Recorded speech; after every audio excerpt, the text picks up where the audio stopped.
সাংবাদিক ভাই ও বোনেরা, আপনারা দীর্ঘ প্রতীক্ষায় ছিলেন, সারা জাতি প্রতীক্ষায় আছে। বহু প্রত্যাশার একটা নির্বাচন হয়েছে। নির্বাচনের ফলাফল নিয়ে আজকে আমরা কোনো কথা বলবো না, কিন্তু আমরা বুক ভরা আশা নিয়ে এই সংসদে এসেছি যে এই সংসদ জুলাই শহীদদের রক্তের উপর দাঁড়িয়ে আছে।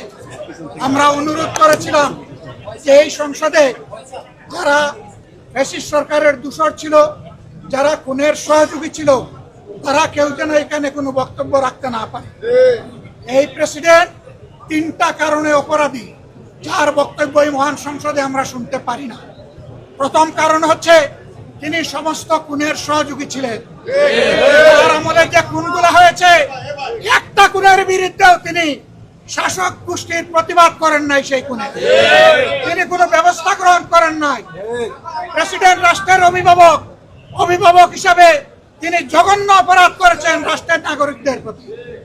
দ্বিতীয় কারণ ছিল, আপনারা জানেন, আগস্ট মাসের 5 তারিখ 24 সালে তিনি জাতির উদ্দেশ্যে ভাষণ দিয়েছেন। সেই ভাষণে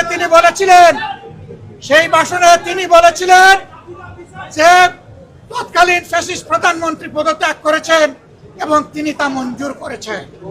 পরবর্তী পর্যায়ে আপনারা দেখেছেন, দুইটা মিডিয়ার সাথে সাক্ষাৎকার দিতে গিয়ে তিনি তা অস্বীকার করেছেন। নতুন গল্প সামনে নিয়ে এসেছেন। তিনি জাতির সামনে মিথ্যাবাদী হিসাবে সাব্যস্ত দেশের প্রেসিডেন্ট মিথ্যাবাদী সাব্যস্ত হওয়ার পরে প্রেসিডেন্ট হিসাবে তার আর কোনো নৈতিক অধিকার থাকে না। 3 নম্বর অপরাধ তিনি করেছেন, তিনি নিজের হাতে অর্ডিন্যান্স সাইন করেছেন। এই জুলাই অভ্যুত্থানের পরে ফেব্রুয়ারির 12 তারিখ নির্বাচন হবে। নির্বাচনের পরে যারা নির্বাচিত হবেন তারা 2টা ক্যাপাসিটিতে নির্বাচিত হবেন। তারা সংস্কার পরিষদের সদস্য হিসাবে নির্বাচিত হবেন এবং তারা একই সাথে সংসদ সদস্য হিসাবে নির্বাচিত হবেন। একই দিনে উভয় শপথ একই ব্যক্তি পড়াবেন।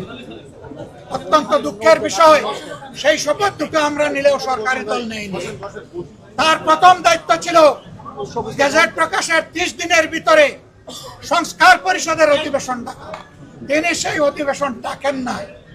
গণভোটে হার পক্ষে ভোট দিয়েছে 70% মানুষ।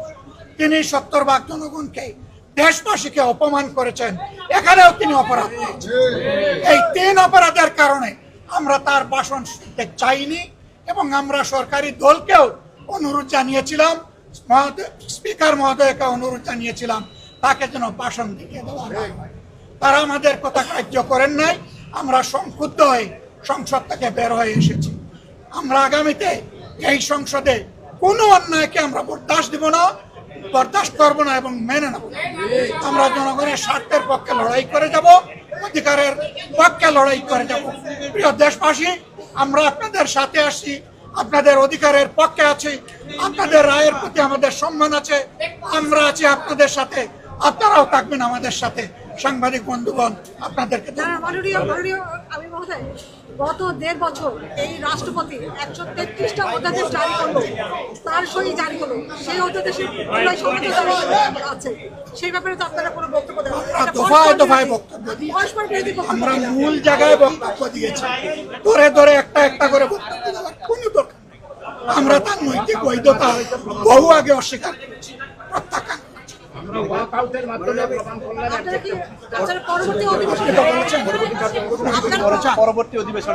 অবশ্যই আমরা জনগণের পক্ষে কথা বলতে এখানে এসেছি, জনগণের অধিকারের জন্য লড়াই করতে এসেছি।